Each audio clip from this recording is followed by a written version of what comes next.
बिस्मिल्लाहिर्रहमानिर्रहीम अस्सलामुअलैकुम। अब हमारा टॉपिक होगा इनहिबिटर, यानी कि इनहिबिटर किसे कहते हैं, उसकी टाइप्स, नेक्स्ट उनकी टाइप्स क्या क्या होता है कि इनहिबिशन किस तरह से होती है। इनहिबिटर होता क्या है, ये एक ऐसा केमिकल सब्सटेंस होता है जो आके जो है वो एक्टिव साइट के साथ या किसी और जगह पे एंजाइम के बाइंड करता है, जिसकी वजह से कोई प्रोडक्ट नहीं बनता। और इस फिनोमेना को क्या कहते हैं, इनहिबिशन, यानी कि रुकावट। एंजाइम के लिए जो रुकावट होगी उसे कहेंगे इनहिबिशन, और जो रुकावट पैदा करेगा उसे कहेंगे इनहिबिटर। ठीक है। अगर तो ये इंटरनल काज की वजह से हो रहा है तो ये नॉर्मल है, लेकिन अगर ये एक्सटर्नल काज की वजह से हो रहा है तो ये डेंजरस है। यानी कि एक एंजाइम अब अपना काम करी जा रही बहुत स्पीड से, और अब उसकी इतनी ज़रूरत नहीं है काम की, तो अल्लाह ताला की कुदरत की मदद से कुछ इस तरह के इंटरनल काजेज होते हैं जिसकी वजह से वो रुक जाता है काम, एंजाइम इनहिबिट हो जाती है। तो वो एक नॉर्मल चीज़ है। लेकिन अगर जो है वो एक्सटर्नली, यानी कि कोई आउटसाइड से कोई ऐसी चीज़ आ रही है जो कि उसके आके स्टॉप कर रहा है, अभी रिएक्शन की ज़रूरत है, तो वो डेंजरस होगी। एग्जाम्पल में इसकी पॉइजन, साइनाइड, एंटीबायोटिक्स, एंटीमेटाबोलाइट्स और सल्फर ड्रग्स आ जाते हैं। अब यहाँ पर एक एग्जाम्पल दी गई है पेंसिलिन, जो कि एक्टिव साइट जो है वो बैक्टीरिया की जाके करता है। तो अगर हम पेंसिलिन लेते हैं जब हमें कोई भी बैक्टीरियल इन्फेक्शन हुई है या कोई बैक्टीरिया की वजह से डिजीज़ हुई है, तो हमारे लिए वो नॉर्मल है, हमारी एंजाइम के लिए वो चीज़ नॉर्मल है, लेकिन वो बैक्टीरियल एंजाइम के लिए क्या है, वो उसके लिए इनहिबिटर के तौर पे एक्ट कर रही है। अब नेक्स्ट इसकी दो टाइप्स है, एक है इरिवर्सिबल और एक है रिवर्सिबल। इरिवर्सिबल यानी कि एक ही साइड को रिएक्शन होगा, इसकी दूसरी साइड पॉसिबल ही नहीं है। तो ये जो है ये तो कब होगा, जब कोई ऐसी चीज़ आके जुड़ेगी इसके साथ जो कि बहुत टाइट बॉन्ड हो, बहुत स्टेबल हो वो चीज़। और रिवर्सिबल कब होगी, जब कोई ऐसी चीज़ आए जिसको हम कोई ना कोई ट्रीटमेंट करके रिवर्स कर लें, यानी कि दोबारा से एंजाइम को ठीक कर लें। तो यहाँ पर ये ऑक्यूपाई करेगी टाइट बॉन्ड के साथ। यानी कि हम पहले ही बात कर चुके हैं कि जब भी हमने बायोलॉजी के अंदर कोवलेंट बॉन्ड पढ़ना है तो वो एक स्ट्रॉन्ग बॉन्ड होगा बायोकेमिकल रिएक्शन के लिए। तो ये क्या करती है, डिस्ट्रॉय कर देती है उसकी ग्लोबुलर स्ट्रक्चर को, जिसकी वजह से वो डीनेचर हो जाती है, एंजाइम ही टूट जाती है, ख़त्म हो जाती है, और ये काफ़ी स्टेबल होता है। ठीक है। एक तो साइनाइड है, ठीक है, एक जहर वगैरह ही होती है, इनहिबिट कर देती है साइटोक्राइम ऑक्सीडाइज को, जो कि सेलुलर रिस्पिरेशन के अंदर इन्वॉल्व होती है ये वाली एंजाइम। साइनाइड आता है जहर टाइप, तो वो उसे आके इनहिबिट कर देता है, जिसकी वजह से वो चीज़ नहीं प्रोसीड हो पाती। और कुछ हैवी मेटल्स होते हैं जैसे मर्करी हो गया, सिल्वर हो गया, कॉपर हो गया, इनके आइंस, जब ये थायोल ग्रुप, ठीक है, एक तो अल्कोहल ग्रुप होता है वो OH होता है, एक थायोल ग्रुप होता है वो SH होता है। तो ये मेनली डाइसल्फाइड ब्रिज। अब ये डाइसल्फाइड ब्रिज कहाँ कहाँ होती है, एक तो ये होती है तकरीबन टर्शियरी स्ट्रक्चर के लिए होती है, ठीक है, प्रोटीन के अंदर सल्फाइड जो ब्रिज बनती है, सल्फाइड बॉन्ड होते हैं, इंसुलिन के लिए हो जाएगी या एंटीबॉडी के लिए हो जाएगी। खुदा का वास्ता आपने एंटीबॉडी को इनहिबिटर की लिस्ट के अंदर नहीं करना, वो सिर्फ जम्स के अगेंस्ट लड़ती है। अक्सर बच्चे वो सिर्फ एंटीबायोटिक्स, यहाँ पेंसिलिन या एंटीबायोटिक्स देखते हैं तो वो समझते हैं कि ये एंटीबायोटिक्स की जगह एंटीबॉडी है। ठीक है, वो सिर्फ जम्स के अगेंस्ट काम करती है, वो कोई भी एंजाइम को इनहिबिटर नहीं करती।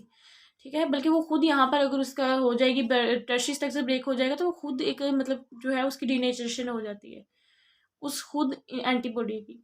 तो यहाँ पर जो है मेनली ये वाले आयंस आकर इन यानी कि SH ग्रुप के साथ ज्वाइनिंग करके डीनेचरेशन कर देते हैं एंजाइम की।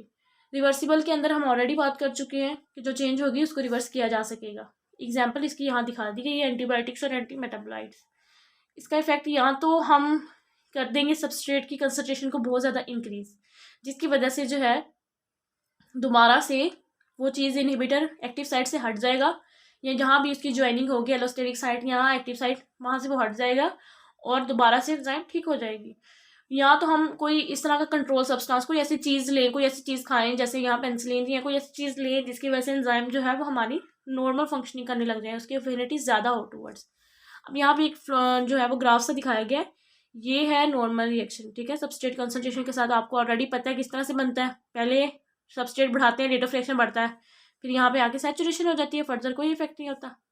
अगर हम यहाँ पर कम्पिटेटिव ले लें, अब यहाँ पे कम्पिटेटिव और नॉन कम्पिटेटिव भी बताया जाएगा, यानी कि जो जो है कोई हम इस तरह का ले लें रिवर्सिबल, जो दोबारा से ट्रीटमेंट करने से ठीक हो जाए। एक दफ़ा उसने रेट ऑफ रिएक्शन को कम किया, लेकिन हमने जब ट्रीटमेंट किया तो वो दोबारा से रेट ऑफ रिएक्शन को स्टेबल कर पाया। लेकिन अगर हम कोई इस तरह का इरिवर्सिबल या कोई इस तरह का नॉन कम्पिटिटिव ले लें इनहिबिटर जो कि इरिवर्सिबल हो, टाइटली बॉन्ड किया हो, फिर वो रेट ऑफ रिएक्शन को गिराता जाता है और ख़त्म कर देता है बिल्कुल एंजाइम को। आगे टाइप्स है रिवर्सिबल इनहिबिटर्स की, यानी कि इनकी दो टाइप्स हैं, एक कम्पिटिटिव है, एक नॉन कम्पिटिटिव है। इसकी स्ट्रक्चरल सिमिलरिटी होती है सबस्ट्रेट के साथ। कम्पिटिटिव यानी कि कंपटीशन में आ सकता है ये, होमोलॉगस स्ट्रक्चर होता है इनहिबिटर का भी और सबस्ट्रेट का भी।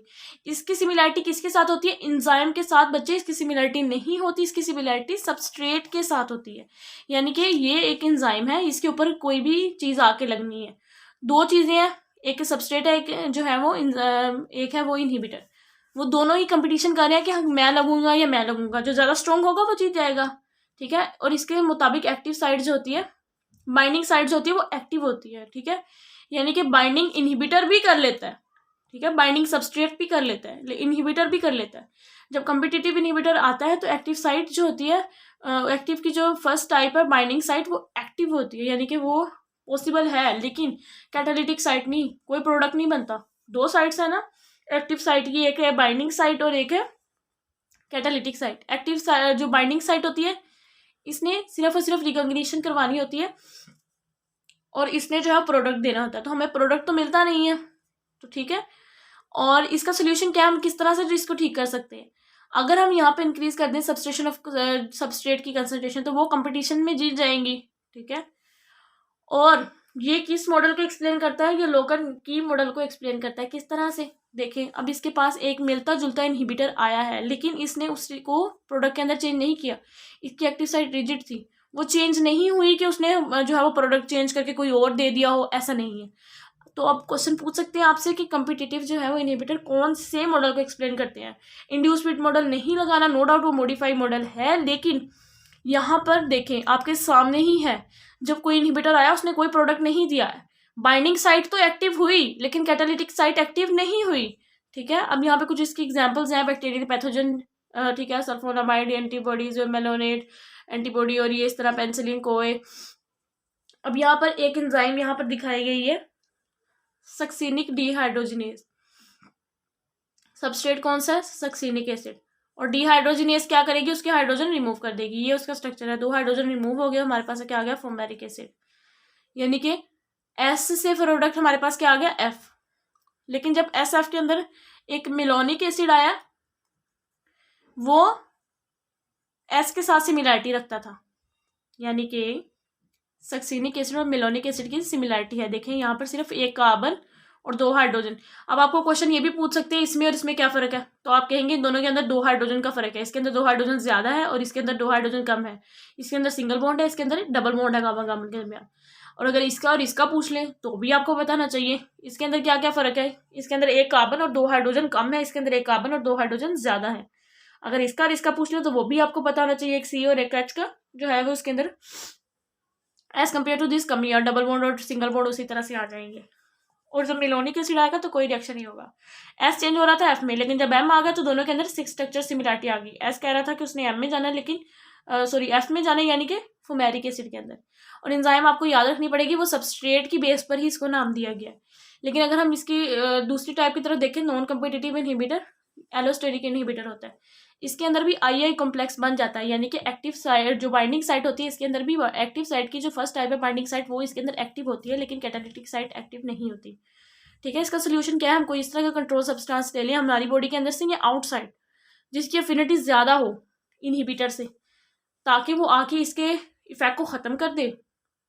अब यहाँ पे इसकी एग्जांपल दिखाई गई, एटीपीन फॉस्फोफ्रुक्टोकाइनेज, एसिटाल्डिहाइड, डाइसोप्रोपाइल फ्लोरोफॉस्फोरस या DAF नर्व गैस। अब यहाँ मैंने जो अपने उस्ताद मोहतरम से जो क्वेश्चन पूछा था, वो मैंने ये पूछा था कि सर देखें यहाँ उस्ताद मोहतरम ये देखिए कि जो इनहिबिटर है वो आके बैक साइड पे अटैच हो रहा है, तो क्या है एक्टिव साइड को क्या होता है? तो मेरे उस्ताद मोहतरम ने बहुत ही अच्छा जवाब दिया। उन्होंने कहा कि जब कोई डंडा आपकी कमर पे मारेगा तो आपका मुंह क्यों बिगड़ जाता है? ठीक है, आपके मुंह से किस तरह की साउंड आती है और मुंह का ज़्यादा बिगड़ जाता है, इवन आपका पूरा एक दफ़ा जिस्म ही वो जो है वो हिल जाता है सारे का सारा। तो इस तरह से कोई जब इनहिबिटर आता है वो नो डाउट एलोस्टेरिक साइड के ऊपर कर लेता है, लेकिन वो एक्टिव साइड को भी किसी हद तक डैमेज कर देता है, जिसकी वजह से कोई भी रिएक्शन नहीं होता। यहाँ पर भी EI कॉम्प्लेक्स यानी कि ES कॉम्प्लेक्स की बजाय EI कॉम्प्लेक्स जो है वो बन जाता है, लेकिन नेक्स्ट कोई प्रोडक्ट नहीं होता, कोई रिएक्शन नहीं होता। सबस्ट्रेट बाइंड हो भी जाए तो भी नहीं होता। यहाँ पे तो सबस्ट्रेट की जगह ही ले लेता है। ये एक्टिव साइट के ऊपर जो है वो बाइंडिंग करता है और ये एलोस्टेरिक साइट के ऊपर। इसका इफेक्ट कंट्रोल कर लेंगे अगर हम सबस्ट्रेट को बढ़ा दें। इसके लिए हमें कोई बाहर से या हमारी जिस्म के अंदर से कोई ऐसा सब्सटेंस लेना पड़ेगा जिसकी एफिनिटी ज़्यादा हो इस इनहिबिटर की बजाय। उम्मीद है आपको ये फैक्टर समझ आ गए होंगे और इनहिबिटर की समझ आ गई होगी, लेकिन अगर फिर भी कोई पॉइंट समझ ना आए तो आप मुझसे पूछ सकते हैं। दुआ में याद रखिएगा। अल्लाह हाफिज़।